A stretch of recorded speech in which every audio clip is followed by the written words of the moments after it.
And I believe that means we are live as I look to my little computer and I look at my screen and I say good morning and welcome Keith Quinn. That's very kind of you, Pat. It's lovely to be here. It's lovely to be with you, Mr. Quinn. Thank you very much for joining me. Don't call me Mr. Quinn. That's the first rule. Okay. Mr. Quinn was my father and my grandfather. I'm Keith. So there you go. Was your dad and your granddad like sporting mad like you? Was that like a lead in for you to get into what you got into? That's something that I would never even have the thought to ask you. What did your dad do? What did your granddad do? Yes, they were very much into sport, but they were hardworking people as well. My forebears on that side of the family, the Quinns, came from Canada. Oh. They came from Vancouver Island, from a town called Nanaimo, which is very famous these days for the singer Diana Krall and the Nanaimo Hornets rugby team. And they came to New Zealand looking for opportunities in the coal mining business on the west coast of the South Island. My grandfather, John Quinn, was a very strong, tough boss, and he wore a 10-gallon hat around the streets in the town of Blackball on the west coast, mm-hmm. And so he had the nickname of Big Sir, and he was brought out by I presume the New Zealand government to be the strike breakers, to break the strikers in Blackball, where the Labour Party was formed. But he was, as befitting his North American sporting background, he loved the game of softball. All right. And he introduced softball to New Zealand, in fact. The family has always believed that the game of softball started with our family, with Granddad, bringing it into the coal miners in Blackball. And we've got some family photos of that happening. And so they played in Blackball, and then his son, Harry Quinn Sr., my father, he became a mine manager and was the manager of the Bennydale State coal mine in the King Country. And he built the first North American softball diamond in New Zealand, which is made out of crushed and bleached and dried pumice from the hills around Bennydale. And it's a beautiful photograph we have also of the Bennydale diamonds, the softball diamond. And my first sporting heroes, the Bennydale Tigers softball team, played on there. And teams from all over the North Island would come and want to play on the softball diamond in Bennydale. So from that background, sports was talked about. My dad taught my mother, who was a Scot, to pitch. So she pitched for King Country. My mother was a top croquet player as well in the King Country and then later in Wellington. And my dad played this game which was introduced to him in New Zealand called rugby. And he was a tall, slim man. And in Bennydale, which was possibly not the same as Eden Park or Twickenham, but in Bennydale, he was known as the king of the lineouts. So we talked sports all the time. One of my favourite stories is when he came home from working in the mine in Bennydale. There was always time for 5 minutes each way with his sons on the backyard before we all rushed inside for dinner. And in those games, he would commentate. There were 5 boys in the family. He would commentate us trying to beat him at rugby, and somehow he could reach out and control the game with his long arms. And so every game amazingly finished in a draw, but he was able to commentate the games. And then over the dinner table, I have this memory of him summarising in an imitation of Winston McCarthy's voice, the great commentator of the time. And so all of this was instilled in me from an early age. And when my dad died at a very young age, I think the things that he instilled into me from the very short time I knew him became part of my expression and hopes for emulating what he meant to me. So that's my sporting background. Yeah. Well, It was in right from the start. One of the things we often find here in this wee thing we do is sometimes we talk to people about things they don't normally talk about in public, not because they hide it, but because, if you're a comedian, you're known for comedy, maybe not so much your political views, etc., etc., etc. Who knew that the very first question, Keith, would be the Quinn family are responsible for softball in New Zealand? Holy moly. There's a bombshell. You should be what do they call it when they have someone? It's the patron. You should be the patron of New Zealand softball, shouldn't you? I doubt it, but I played it for a while and actually commentated the World Women's Softball Final in Auckland once, and they introduced me as like that, and I was most embarrassed because my knowledge of softball by then wasn't great. But yeah, softball was very significant. Not so long ago, a friend of mine with a film company asked me to do the voiceovers and do the introductions for 50 years or longer of the history of Auckland softball. So I was very pleased to do that, and in fact thrilled to be asked to be the front man for it.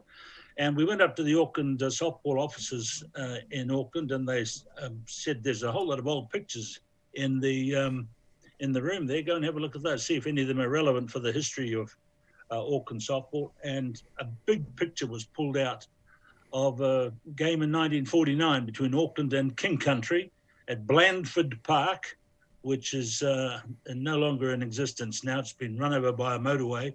And there were the two teams lined up like they did in softball photos, that they one team on one side, one team on the other, and the coaches in the middle.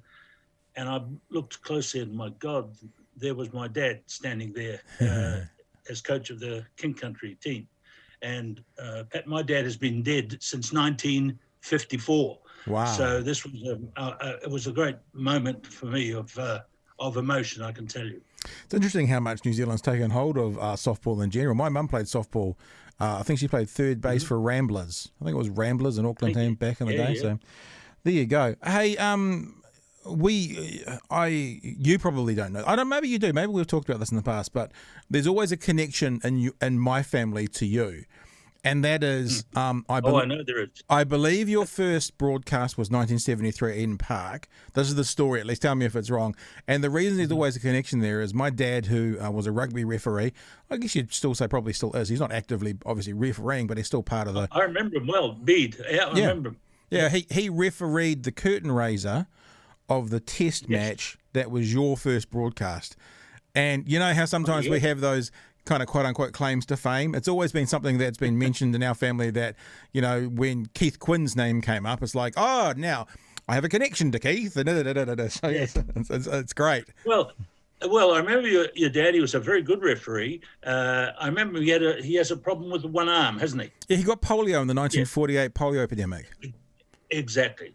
I don't know if problem was the right word there, mate, because he rose to be a very fine, a bit like Murray Helberg.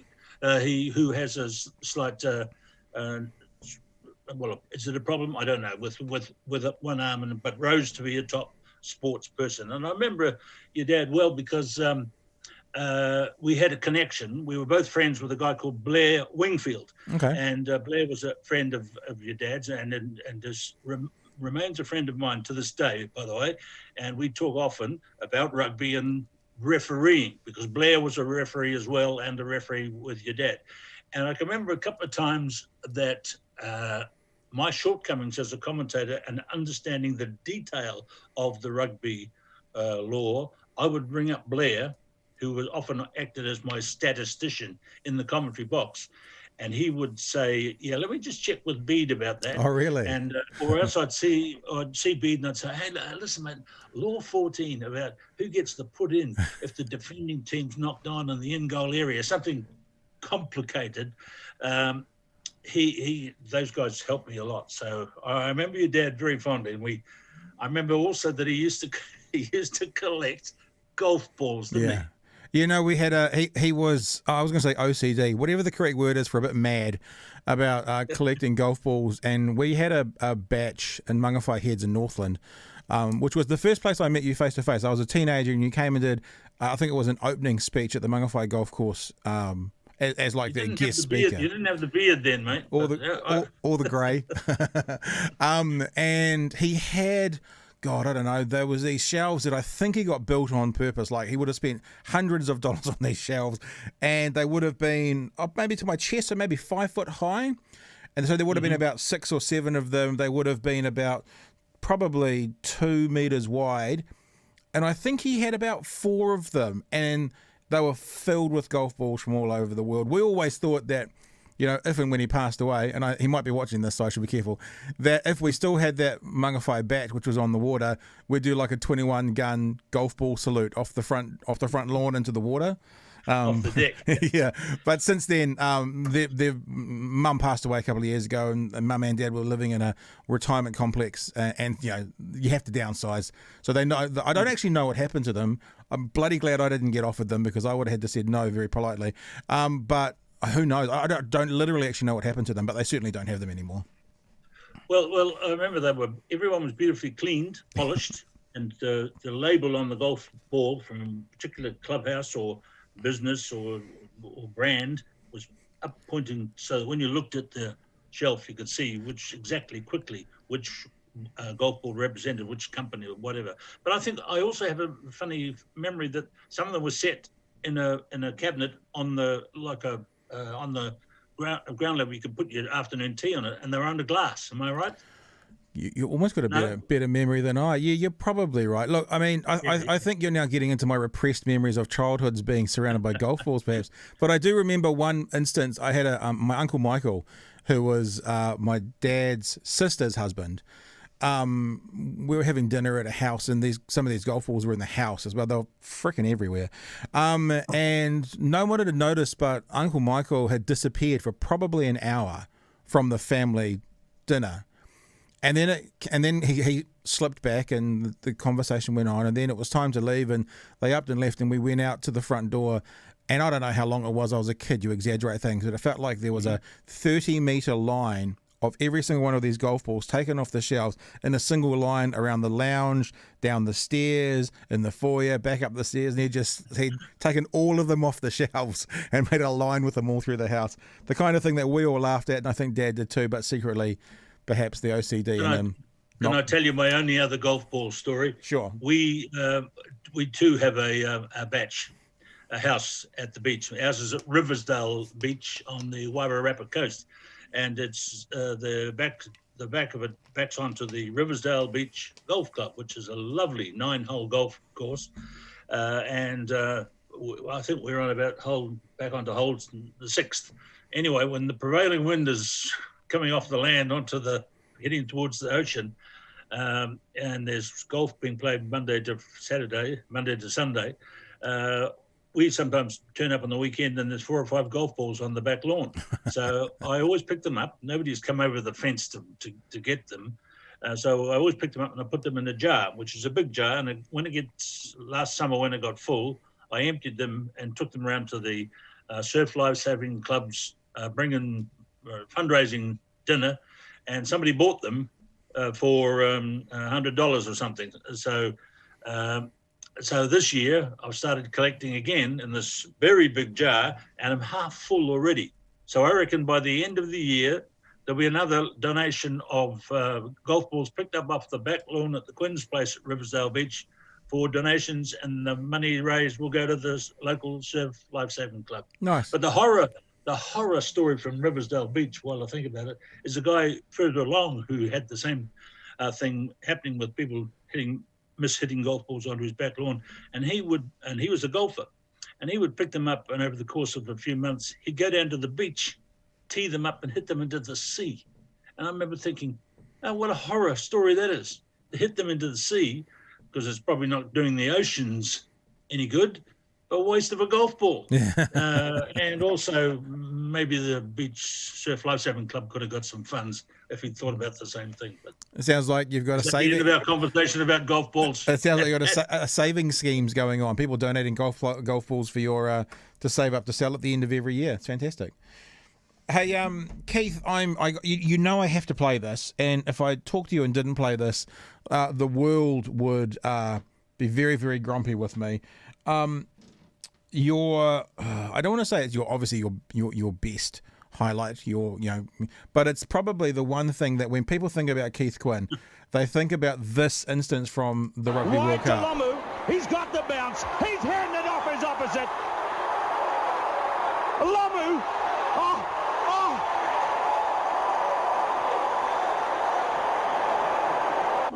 It's one of those pieces of commentary that's like the Montgomery America's Cup is New Zealand's Cup. There's some things that just stick in our history.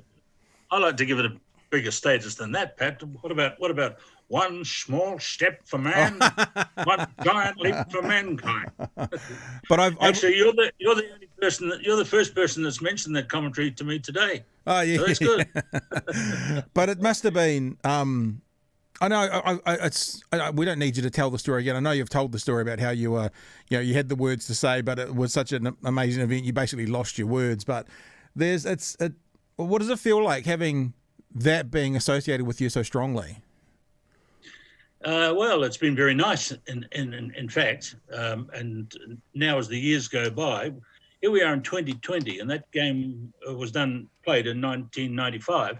So that's 25 years ago, and you've just played me a piece of video there, which is about 20 seconds long, and that's all.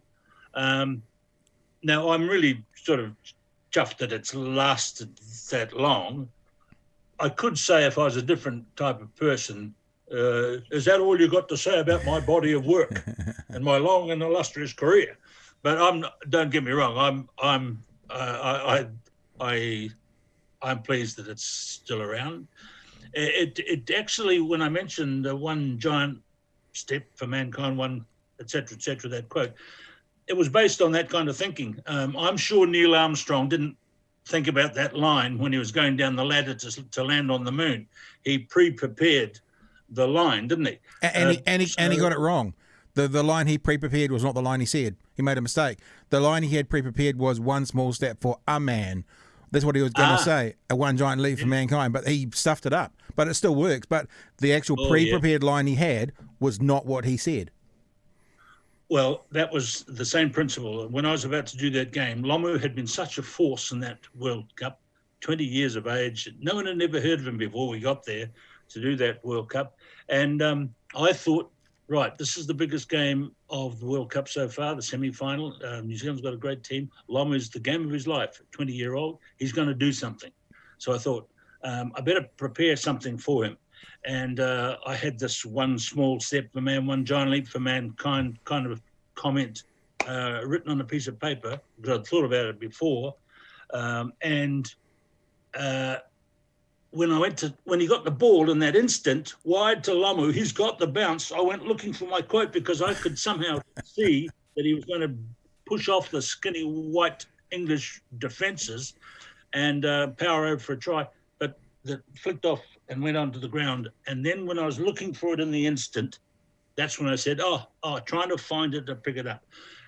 And so that's when I did the quote wrong, just as Neil Armstrong did. But what a massive big head I am to compare myself with Neil Armstrong. But it's the same principle. Martin Crowe, the great cricketer, he talked to me once about visualization beforehand, and I kind of believed in it in commentary. It's like thinking about headlines before the game unfolds. And Martin told me that he scored a century at Lord's in a cricket test in the garage in Queenstown. When he lived in, he faced every ball with his car here and the wall here, and he had gloves on and holding a bat, and he played all the shots. He let balls go outside the off stump as he visualized the guys coming in and what they were bowling to him, and he made a century. And his wife came in at the end when he had reached 100, and he was covered in perspiration,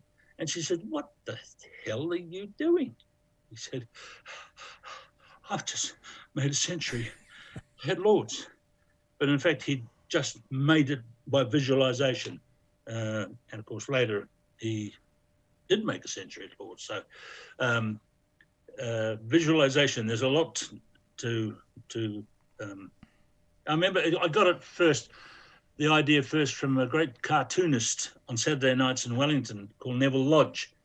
who used to have a full-size cartoon on Saturday night's paper, which came out at about 6 o'clock in the evenings. And so after the big test matches finished at 4:30, the production would go into planning for the evening edition of the Sports Post, and they would take Neville Lodge's appropriate cartoon for an All Black win, an All Black loss, or a draw. And he would draw them all on the Friday before the test match was played. Wow. So he had everything covered for the result. All the people who were producing the paper needed to know was to hear the commentators on the radio say, and that's the final whistle, and New Zealand have won the second test against the Springboks. They would take that cartoon and set it, and it would be on the streets at 6 o'clock because he'd pre-planned it. But he'd also pre-planned one for the All Blacks losing and the draw, a match drawn. So that's called visualization. So I suppose when I'm thinking about the Jonah Lomu try and the Neil Armstrong try and the Martin Crowe century, that's people visualizing beforehand their task that was upcoming. Do I make sense? Yeah. It's also the first time I've ever thought this, like ever connected it, that those two sporting greats, like giants in their field, also left us far too early. I mean, obviously Crowe was a bit older and Jonah was far too young, but there's not that it's connected in any way other than you've mentioned them side by side, and it just makes me think they're two people that died far too young as well, which is kind of a sad thing. I was also thinking how mad, you have to have an element of madness or kookiness or something a bit weird about you to be a top sports athlete. I mean, you look at the Jordan documentary that came out earlier this year showing he's not a narcissist, but that competitive nature he had, it made, because I'm a Jordan fan, that's where I was playing basketball in the 90s, I came away from that respecting him more as a player and thinking I would never want to be your friend. You know, and previously to that documentary, it was like, oh, imagine being Michael Jordan's friend. It was kind of a nice thought, but I wouldn't want to be within 20 foot of him in a social setting, but respecting him as a player. Martin Crowe, that sounds mad coming out and visualising, but it worked for him. It did what it needed to do. Martin Crowe died aged 52, I think, and he became a very big part of my life in the last 5 or 6 years of his life. I hardly knew Martin Crowe at all until one day I was sitting at home and the phone rang, and he called himself Marty. Yeah, Marty Crowe here, Keith. He said, "Why aren't you commentating rugby?" I said, "Well, I'm kind of working for the wrong channel now, mate. TV New Zealand doesn't have the rugby coverage. It's all on your channel over at Sky." And he said, "Well, I'm just been made the producer of the Sky Rugby channel, and we're going to do college rugby, secondary schools rugby." And he said, "I want you to commentate for me. Why aren't you commentating rugby?" And I said, "Well, nobody's asked me."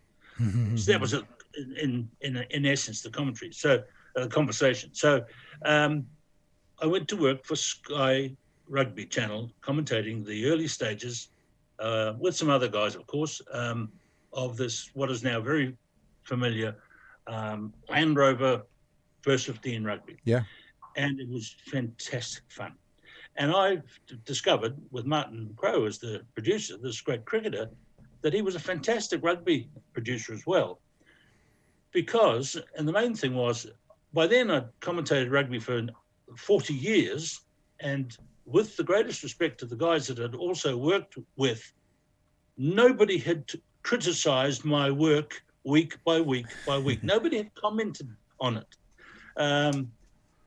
They just said, okay, that was the first test, Keith. Here's your plane ticket for the second test next Friday.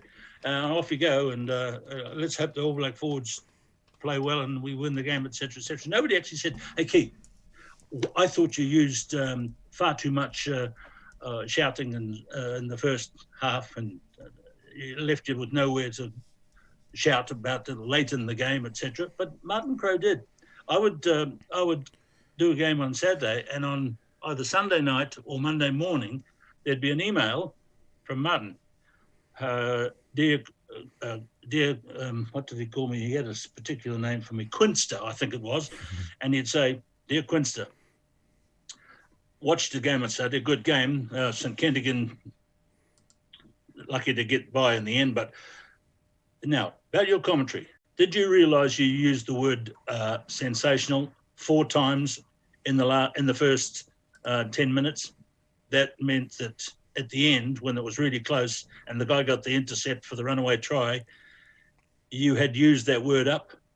Now, did you also realise that you talked over the start of all the line-out throw-ins in the second half? So there's nowhere for the editor to get in and make a clean edit for the highlights package that's going out even as we speak. He had all this detail, this absolute detail of assessing and dissecting my commentary that, no disrespect, no one had ever done to that level before. And I saw it when he talked about his cricket. And then he told me the story about making the century in the garage in Queenstown, making the century at Lord's.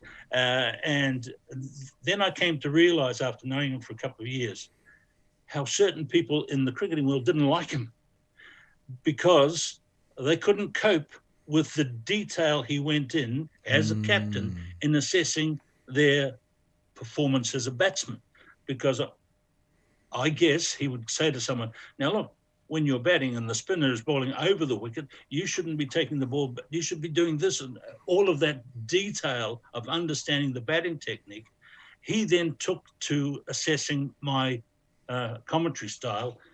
And I think I became a better commentator in the last 4 or 5 years of my life, because at last somebody was assessing how I did it. Because in the first, or in the middle, shall we say, years of my commentary, nobody did. Wow. So he would become, we became very good friends because we had a love of attachment and talking about sports and cricket and other things as well. So I was very sad when he passed away. I was very sad indeed, and as many people around the country were, but not everybody understood Martin Crowe. But I will say, and say it again here with you today, Pat, that he was the best rugby producer I ever had. So I'm sure that's not going to be one that many people would have on the, Martin Crowe's CV, that of all the accomplishments he did in cricket, that he was a fantastic rugby producer as well. Hey, I was just thinking, as you were talking about you're on the wrong channel, when Sky TV back in the day got the rights to the rugby, early 90s, something like that, was there ever were you ever... Mid to late 90s, yeah. Mid to late 90s. Were you ever approached? Did they try and poach you? Was there ever any talk of you going to Sky Sport and continuing on your commentary? Yes, in fact, I went probably that close to going to join Sky. In 1999, they were getting I think it was 1999, they were getting the coverage rights full time, and they were shutting TVNZ out of it altogether. And I went to Auckland and had a nice lunch and was offered the position of being one of the commentary teams at Sky. And I said, yeah, I'll think about it. I also knew that TV New Zealand had the rights to the Sydney Olympic Games in 2000, the All Black tours overseas, not the ones at home, the All Black tours overseas for the next 2 or 3 seasons, and the Rugby World Cup in 2003. And I think also the Olympic Games in 2004. So there were very good reasons for me to stay at TVNZ. It just meant the gaps between doing major sports were going to be long. So I kind of said to Sky, yes, I think I'm going to join because I understand that you'll be doing the rugby Saturday by Saturday into the future.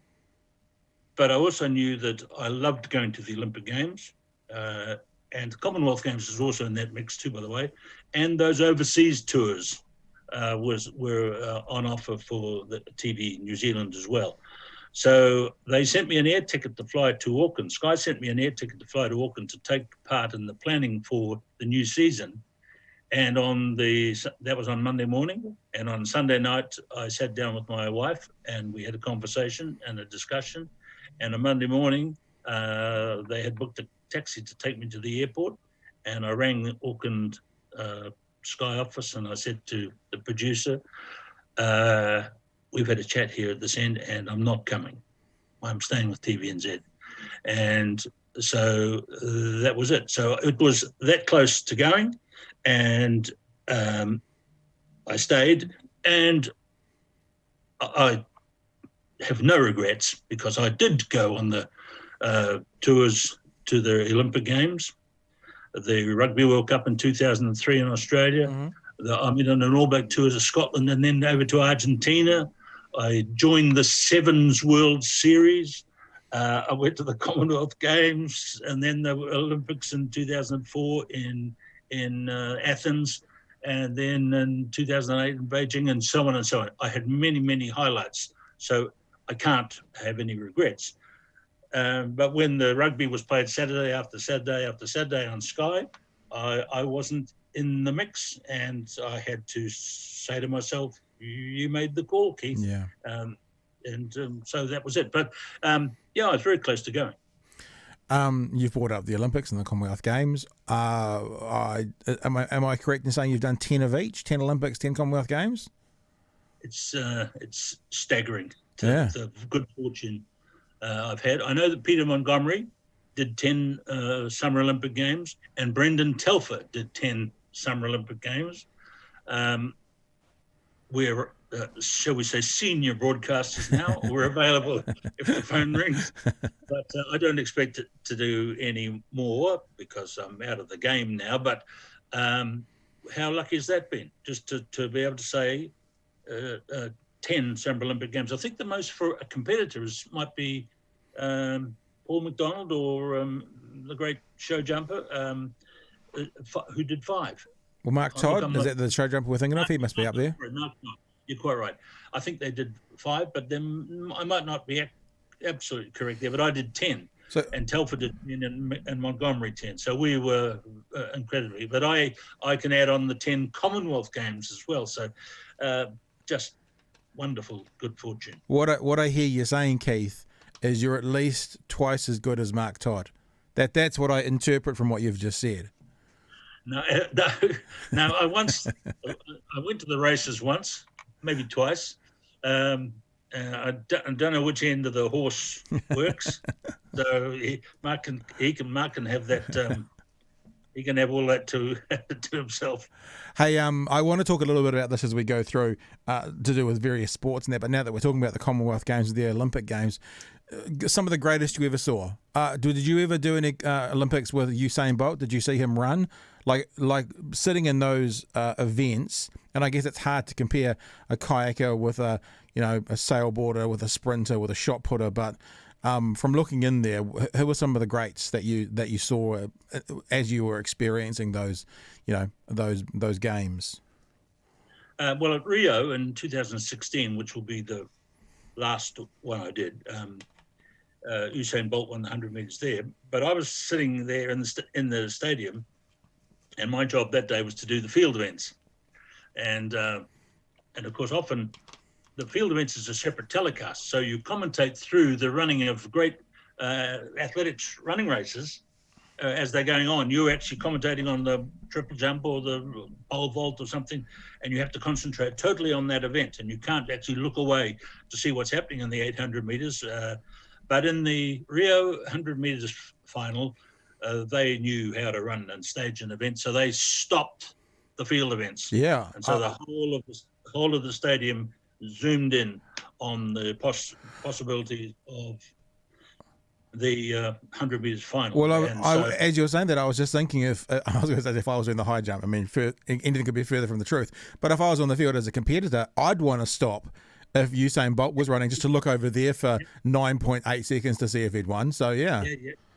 That's right. And that's exactly what happened. So, in fact, I picked up my cell phone and I took a video of the race, which is against the rules of the rights holders who pay hundreds of millions of dollars. But to hell with it, I shot the video of the 100 meters, my version of it.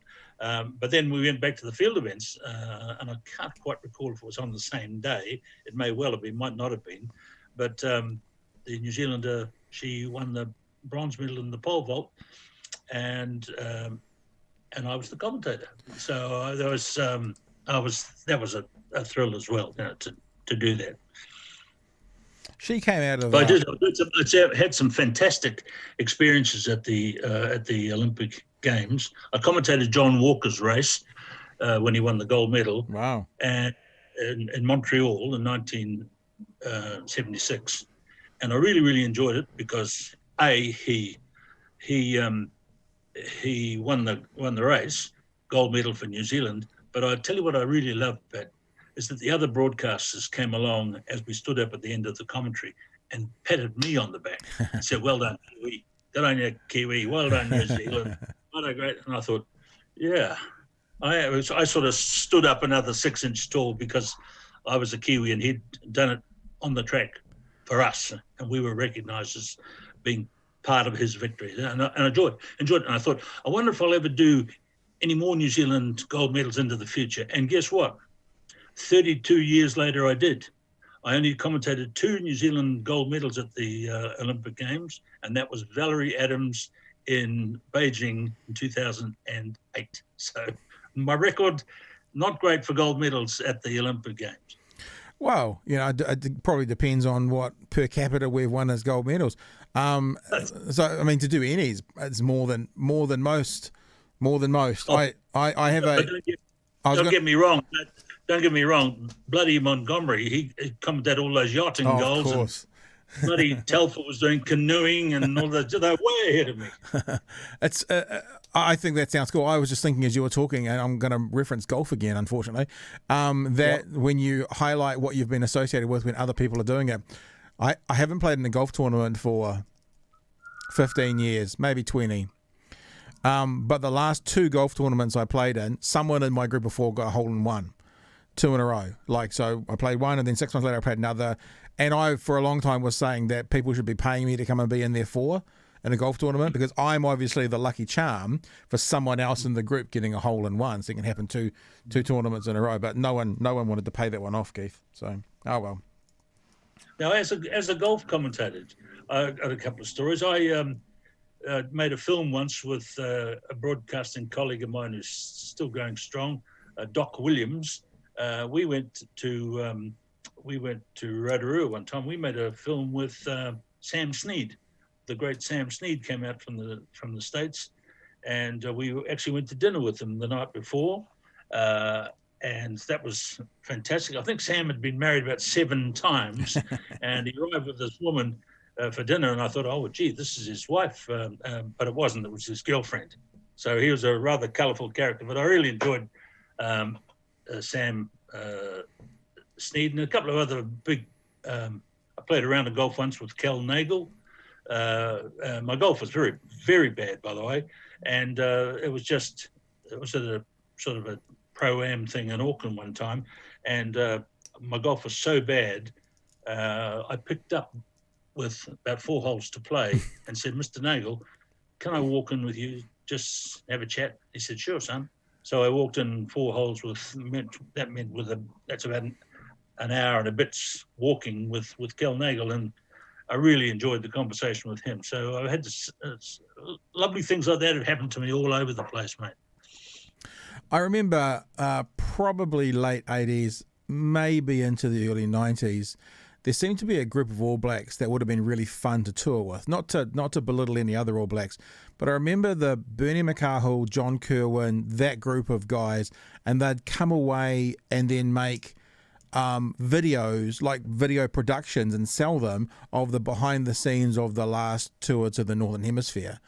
Was that for a commentator, and obviously you're kind of traveling alongside sort of with the team, same hotels, was that a particularly fun era to be traveling the world with, I guess not professional athletes, let's just say with the All Blacks? When I look back now, my best times traveling with the All Blacks was when I was younger, when I was a younger reporter. Because I often say the reporters get older, but the All Blacks always stay the same age. Yeah. And so when I first went away with an All Black team out offshore, it was to Australia in 1974. And I remember I got there the night before the game against New South Wales, which was played in a terrible, terrible day.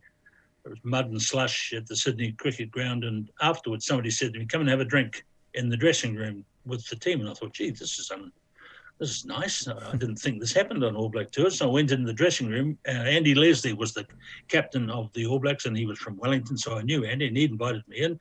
And there were all the All Blacks sitting around covered in mud and slush, and they raised a glass and sang happy birthday to Ian Kirkpatrick. And what struck me then, as we sang happy birthday to Ian Kirkpatrick, was that he was younger, that I was younger than him. So I was really young as a commentator. So we had a lot of good time with the All Blacks in those days. In South Africa in 1976 on that controversial tour, some of the guys would say, and the team would say, at the usual time in the bar tonight, Keith? And I'd say, oh yeah, what is it?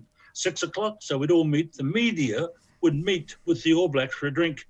There was a bit of smoking in those days. I never smoked in my life, but I remember 3 or 4 of the All Blacks smoked cigarettes, so we'd have a beer and a cigarette, and yarn about what's happening with the rugby and the team and the families and what's your family, Keith, and all this sort of stuff. And it was great. By the time the Good, the Bad and the Rugby filming came along, I was then 25 years older. And the reporters, there were new reporters then who were the young guys. And one of them was Rick Salizzo. And Rick was in the newsroom in Auckland. Yeah. And he was a young guy and he had good ideas. And he made those films, Good, the Bad and the Rugby, and the other ones as well. And he was very close to the All Blacks, as I had been in the generation when I was a young reporter. And see, he got access inside the camp, confidence in the camp. He'd gone to school with Kerwin in Auckland, etc., etc. Bernie McCahill, Everton Marist Club in Auckland. So he got access, and therefore the films he made were fun, they were funny, and they were huge bestsellers in the world of VHS when it came in, and was different from the rugby coverage, which I was doing as a commentator. So actually, in fact, I didn't have much to do with those films, but I think it was reflection of my old adage. The All Blacks stay the same age and the reporters get older. Rick was a young guy with them at that time. I actually appeared in one of them once, which is a bit of a long story, but I'll keep it short. My wife was knitting a pullover for me to wear on the tour to Britain, which is a cold place. And she was knitting this lovely cable stitch down the front, I remember. And she's had to say to me with about 3 days to go before I left for the long tour, I'm not going to get this finished. I said, well, don't worry about it. It's okay. She said, oh, I'm just so disappointed. I'd love to know that you were wearing this on the tour to keep warm. I said, well, I'll tell you what, my mate Gary Ward is coming on a supporters tour 2.5 weeks into the tour. Why don't you knit for another couple of weeks and give it to Gary and he'll bring it over. Great. So Anne carried on knitting and I flew off on the All Blacks tour. When we got to about game 5 in Cardiff, there was a knock on the door in the hotel and there was a man standing with a big package. Oh, Mr. Quinn, this has just been delivered to you. It's a package. No, I opened it up and there was this fantastic pullover. Beautiful, finished. Neck I tried it on, stood in front of the mirror. Oh, wonderful. I rang home. I said to my wife, I said, Anne, hey, darling. Hey, pal, I always call her pal. I said, pal, this pullover's arrived. It's fantastic. Gary must have left it at the reception desk. It's beautiful. She said, oh, what, does it fit around the neck? And I said, yeah, it fits around the neck. What about the length of the arms? Oh, perfect. What about underneath the arms? If I knitted that correct, in your absence, did I get that right? Yes. Length of yes. I said, I'll tell you what, darling, I'm doing the preview for the news coverage of the Welsh Test match tomorrow. I'll wear it when I do the preview. So I went out to the ground to be the guy that holds the microphone there and say, and so the All Blacks looking forward to the game against Wales tomorrow. I'm Keith Quinn in Cardiff. And as I said that, I remember the All Blacks came around the corner. We were all rushing through my appearance, and so we had to do take 2, right? So the Cardigan got on the news coverage of me saying, "It's going to be a great game tomorrow, Keith Quinn in Cardiff." Went back to the hotel room. Next morning, there was an envelope under the door. I opened the envelope. I thought, "What's this?" And it was an envelope, a fax from New Zealand on a TVNZ letterhead. "Dear Keith, I watched your preview of the test last night. Under no circumstances are you to wear that pullover again on TV. Signed, so head of production sports department, New Zealand, Auckland." So I didn't care. I got my wife had seen how good her pullover looked, even though it was not approved of by the bosses. Rick Salito obviously then went on to do some rather good things. For people who don't know, man behind Sports Cafe, and currently man behind Crowd Goes Wild on Prime TV, which is a nightly show. So he's obviously stayed in that vein. I was interested when you were talking about the age of the All Blacks. I use that as a reference point for me getting older. Like, I realised I was getting a bit older, and it was Jonah actually, when All Blacks were younger than me. And then I realised I was far older when the whole team was younger than me. And it's actually a reference point to, I don't know if many blokes or people in New Zealand do it, but as a rugby fan, when you realise you're older than all of the All Blacks, even the captains who are seen as veterans, it certainly is it's a wake-up moment, that's for sure. Yeah, well, it's the old expression is that getting old when the policemen look old or something. But that's exactly right. When I would go to get some interviews with the All Blacks quite late in my time, and they would arrive and call me Mr. Quinn. And as I said with you at the start here, Pat, I would always have to say, no, please, my name is Keith. But you realise that, of course, that the age difference in the end was, if an All Black was 21 and I was 51, that's 30 years. And if the All Blacks I was interviewing was 21 and I was 61, that's 40 years. And that's kind of what happened in the span of my interviewing time with the All Blacks. But you're right about Jonah. He was such a lovely man. And I saw him right from the start, 19 years of age, those games against France in 1994, right through to flying home from the Hong Kong Sevens in the year that just months before he passed away, and seeing him deal with the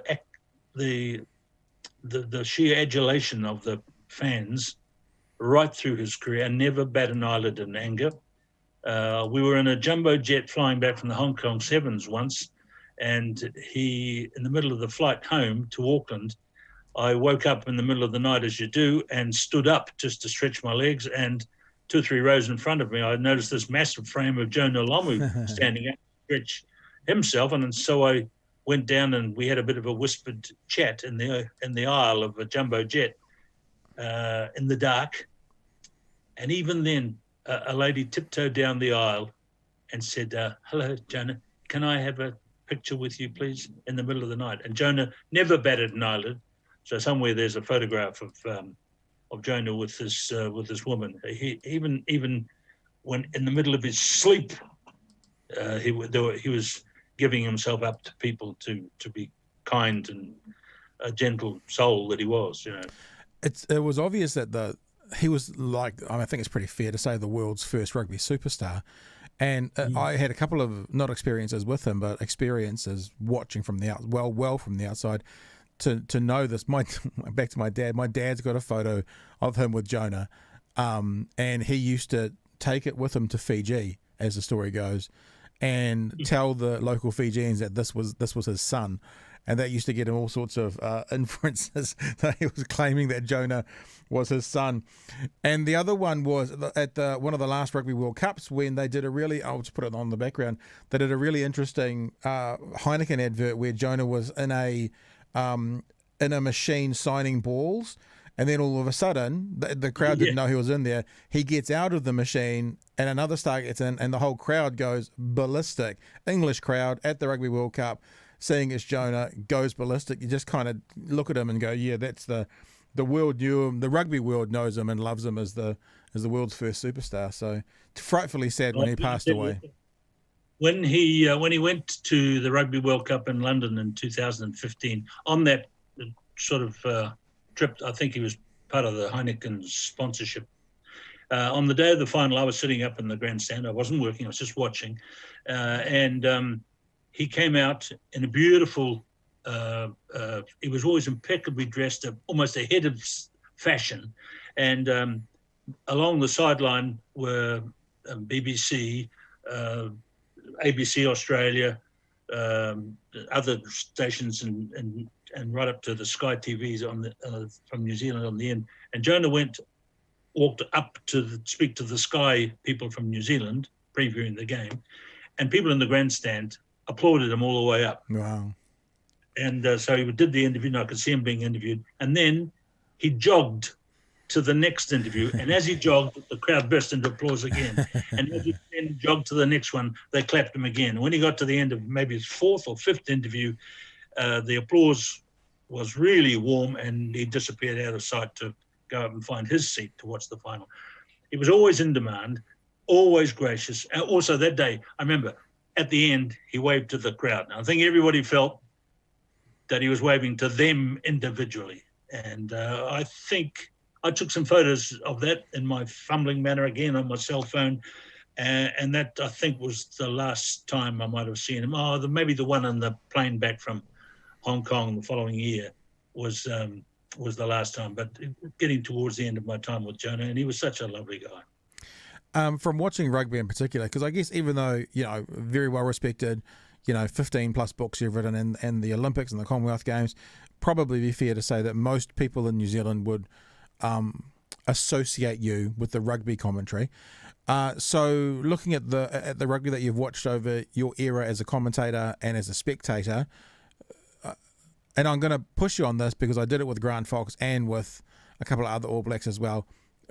Who's the GOAT? Who's the greatest you've seen?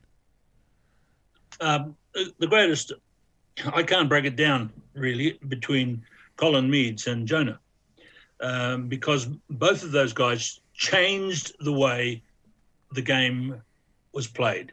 When I first was watching rugby as a kid, we lived in the King Country, as I've told you. We came to Wellington, and I'd go to Athletic Park. We had a house built just behind Athletic. Well, no, it was bought for us just behind Athletic Park. We'd go there. In those days, forwards trudged. Now, old blokes will possibly disagree with me, but they trudged from set play to set play. They didn't do much. Okay, there's a scrum over here, let's trudge over to there. And if there's going to be a line out over here, we'll trudge over here. There was dribbling the ball with their feet. That was something that happened. And along came the skinny guy from the King Country, which is my birthplace, Tigawiti, but I was now living in Wellington, Colin Meads. And he wasn't like a trudger. He was a tall, slim man with long arms, big farmer's hands. He could grab the ball in one hand and he could run. And he could run and he could sidestep and he could long strides down the field. I can see him now in my mind's eye. I was so proud to be a Tigawiti man, a King Country man, just like Pine Tree Meads. And so I used to tell people I knew him, but I didn't. But every team soon wanted to have a Colin Meads in their forward pack. And then many, many years in advance of that came along a guy called Jonah Lomu. Now, in those advanced years, big men still went to the forwards and little guys, speedy guys, went to the backs. Suddenly, here was this huge man who was very athletic and very fast and a genius in the All Black selectors. They put him in the schoolboys team, was a lock forward, a number 8 forward. But then Laurie Mains and Earl Curtin and those guys said, Jonah, have a go on the wing. And so out he went to the wing, and suddenly the world of rugby changed because big men who were big and athletic could be backs. And Jonah was the first example of that. So he changed the opportunities for big men who were athletic to be involved in rugby. And now if you look at a game on every Saturday from around the world, you'll see huge men playing on the wing. And that started because of Lomu. So I always say, yes, McCaw was a great player. Yes, so-and-so from England was a great player. So-and-so from South Africa, great men I've seen play. But the two guys who changed the game in my time of watching were Meads and Lomu. It's interesting that you used the word big, and then you said huge at the end, and I think that's what Jonah was, because when I was talking to Grant Fox about this as well, he was Richie, was his greatest he's ever seen, but he started talking about the first big winger being JK. And then we talked about Inga Tuigamala, and Inga was 110 kilos, but he was short. Jonah was the first at 120. He's 6'5", was that right? Was he 6'5"? Yeah, something like. Yeah. He was like the colossus of a man. He wasn't just big. Yeah. He was a giant. And now you look at guys like, it's actually quite interesting. I remember the first time I saw Geordie Barrett play. 6'5", you know, not the same weight or girth, but 6'5". So it's Scott. He's the same height as his lock brother. First time I saw him playing for Wellington, I'd never seen him play before, but I'd seen I'd seen Beauden Barrett play, and I went, that guy runs just like Beauden Barrett. I wonder if they're related. They've got a very straight up, very kind of like Andrew Blowers back in the day. They run very straight with a very straight back, and so those, because like 20 years ago, if you're 6'5" and you're at high school, then as you say, you're put into the forwards no matter what. And now he's a fullback winger, and that's where he's going to stay. So yeah, that's interesting, because the reason you put them in there is because how they changed the sport. So because Richie didn't change the sport, he was just allegedly, potentially the best ever at what he did. But it was a continuation. Right.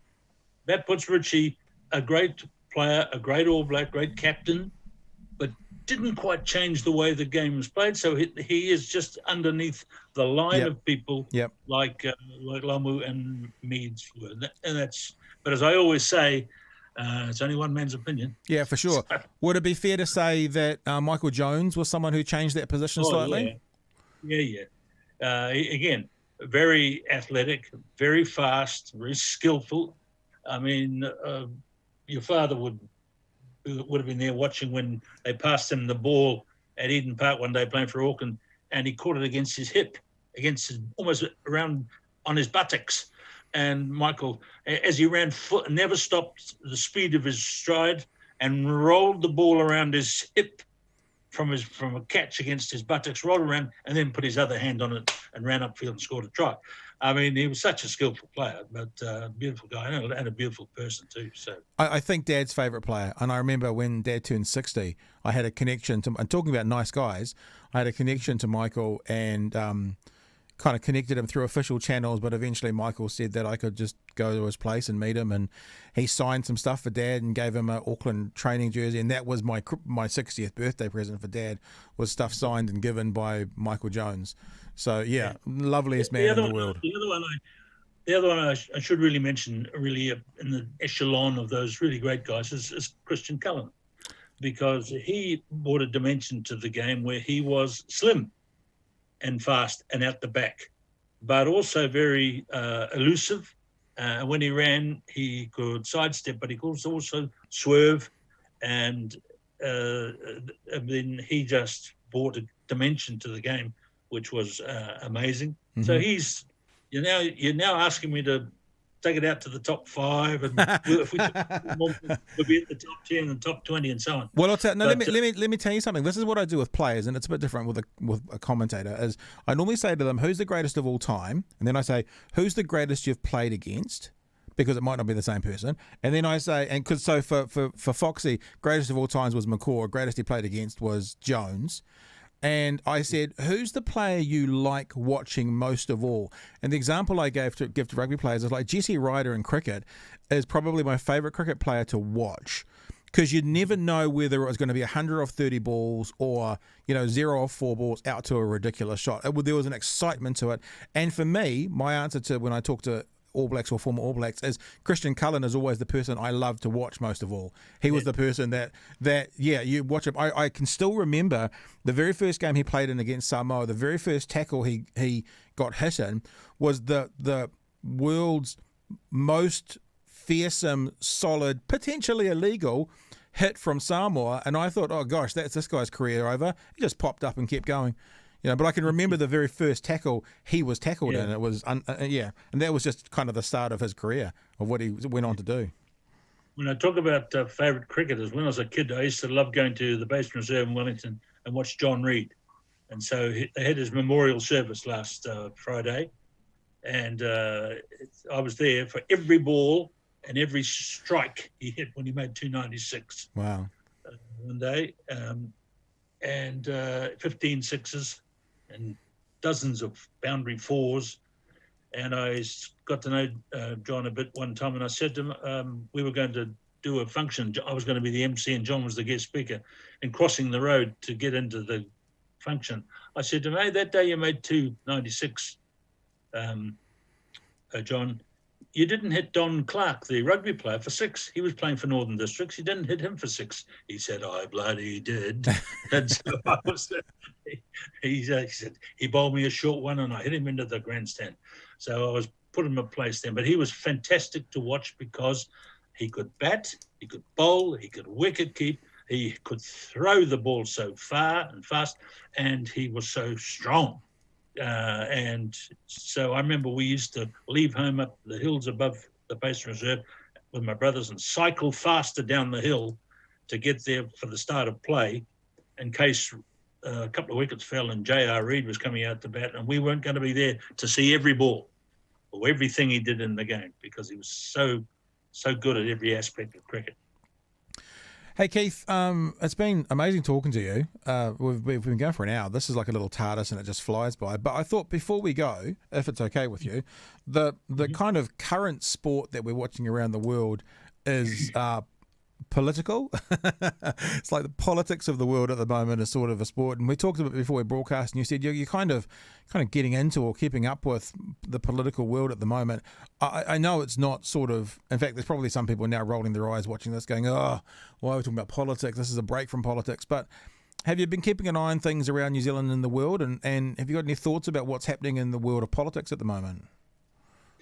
Yeah, in the world of politics, I'm very interested in the world of American politics. I mean, I diligently watch it each day and have done so for months and months, in fact, years now. I must say I watch it on CNN rather than Fox News, so that possibly tells you a bit about my leanings. And in recent days, when they're talking about the American political situation, Donald Trump and Joe Biden, I am eternally grateful that I live in New Zealand. It's because we have a situation politically in New Zealand where, yes, there were differences at the election recently between the two parties, and who you voted for is your own choice. But I'm so glad that we live here rather than there, and that even in the recent American politics, everything that was said in the weeks leading up to it, with the venom and the bile that was said by people, perhaps more on one side than on the other, again makes me grateful more than ever to be living here.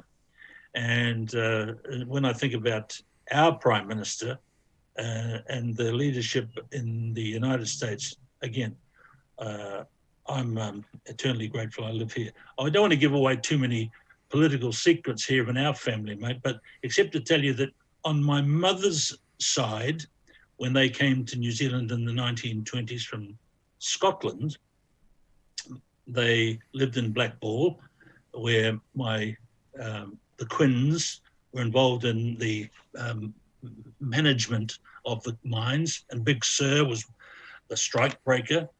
The Clark family, they came from Lesmahago in Scotland, and there was Grandad and Granny and the whole swag of kids. And finally, from one side, the Quinns and one of the Scottish family, the Canadian family, one of them met and they fell in love, and they had to get approval to be married. And they finally did. and produced these wonderful 5 boys, of which I'm one of them. And a wee hint about my political leanings might be the fact that my mother's maiden name was Helen Clark. There you go. That's like, so it's your Not giving away any more secrets. It's your mother, and it's a former goalkeeper for the New Zealand field hockey team. Remember that there was a goalkeeper called Helen Clark as well, and it was Helen Clark. There was too. You're exactly right. And it was the Prime Minister. And I've met Helen Clark a number of times, not a lot, but she's such a lovely person too. So, yeah, there you go. Well, the good news for most of the sane world is that it appears that Biden only needs one more state to take the presidency, and Trump needs about 4 more. And at the moment, Biden is leading in 1 more of those states and potentially will win 2 more. So I think at the moment it's I don't know what the odds would be technically, but it's probably I don't know. I mean, but ill-informed, but looking at it, an 80% chance that Biden will be the president, probably by the end of tomorrow or the next day, depending on these votes. So we shall see. If that happens, I think that'll be so good for the world.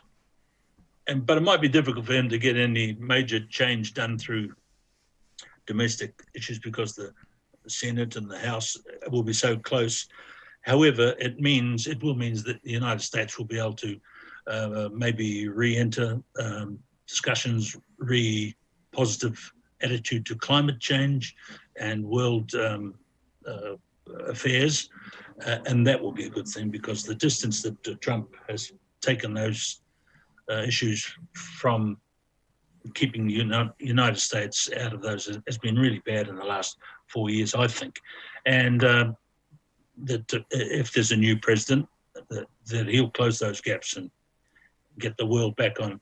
There was a recent film I saw on Netflix. It's another one of our hobbies, by the way, is the one by David Attenborough about the future of the planet. It's not that difficult to get us back on track, to save the horrors that some people tell us lie ahead if we don't pay attention to climate change. He's made a documentary on Netflix, which is really positive, and he's saying, in essence, this is his legacy program, that if you attend to these small matters, we can get the world back on track. So if there's a change in the United States to help that along, then there suddenly is a more positive attitude coming for us all. Now, that's the first time you've ever heard me speak about these serious matters, mate, because usually my career has been all about scrums and lineouts and referees, and let's ring up your old man to get the one who does put the ball into a scrum when it's a knock-on by the defending team in goal and all of that complicated stuff. I want to just tell you one more thing, Pat. Yeah, go. We are, my brothers and I, my mother was a widow from the age of 31. She raised 5 boys, no girls. 5 boys we were. George is Emeritus Dr. George Quinn in Canberra, head of Asian language studies. He's published lots of books and papers, very serious academic studies. I've written, they're on the shelf here, 20 books about rugby and sports. My latest one is called Give 'Em the Axe, The History of the Wellington Football Club, my club for life. And I'm going to plug my brother's book, A Life of Extreme. Max Quinn of Dunedin. I hope you're proud of my brother in Dunedin. The third of the Quinn brothers to be published out of 5. One of my brothers passed away and with cancer, which was very sad for us and very sad for him, obviously, and which leaves only one brother unpublished, and that's Harry Quinn Jr., who I reckon could write a damn good book about his life as a detective in Wellington, fighting some of the tough murders and crime down here. So via your public domain, can I say, come on, Harry Jr., get on with it. And let's do this if you want to push it. Let's push it properly. Exile, Very good. Well done. Exile Publishing, if you want to look it up. A Life of Extremes, $49.99. You can purchase it. Max Quinn, there is the book right there. Look at the ice on his face from his minus 50 degrees he was filming in, I think it was that day. It's just amazing. And not many people know about Max, but after that book, I think a lot of them will. It's a beautiful book. Yeah, there you go. So there's the book, and that's now out there. And Keith, thank you so much for joining with us today. It's been a lot of fun. And I mean, I don't need to say this, and people don't need to know this, but you know, I approached you to do something with Rugby World Cup, last one that just went, and you were like, "I'm taking a break. I want to just watch it." But thank you for even thinking about what we were trying to do then. And this has been a whole lot of fun. And the stories you've got and the stories you tell, especially about the sporting things you've seen and witnessed in the world, I think everybody wants to hear and hear more of. So I really appreciate that you gave us some time to have a bit of a chat today. Thank you, Pat. I really enjoyed it, and a lot of new things I haven't talked about before. So that's been fun from this end as well.